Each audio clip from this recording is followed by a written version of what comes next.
Kakaiba ang proteksyong na ibibigay sa pating ng balat nito. Kung hindi ganito ang disenyo ng balat nito, pamamahayan nito ng napakaraming maliliit na organismo. Napupuntahan naman ng mas malalaking parasite at kakapit na rin sa balat ng pating. Kapag nangyari yan, hihina ang pating at mahihirapan siyang lumangoy. Pero ang totoo, halos walang tumatagal na parasite sa balat ng pating. Paano nangyari yun? Ang balat ng pating ay may mga kaliskis na tinatawag na dermal denticles. Mukha silang maliliit na kaliskis ng isda, pero ang totoo, para silang mga ngipin ng mammal na nababalutan ng enamel.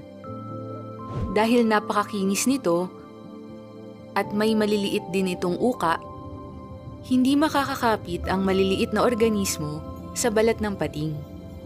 Kung may makakapit man, nakakatulong ang mga uka sa kaliskis para mas mabilis na umagos ang tubig at matangay ang nakakapit na organismo.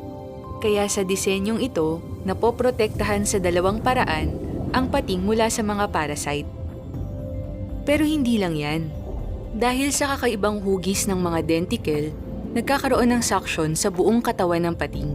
Kaya nagagawa niyang mas mabilis na makalangoy. Dahil dito, ang mga pating gaya ng short fin mako ay nakakalangoy sa bilis na 74 na kilometro kada oras. Ginagaya ng mga sayantipiko ang disenyo ng balat ng pating para makagawa ng mga barko at eroplano na mas matipid sa gasolina.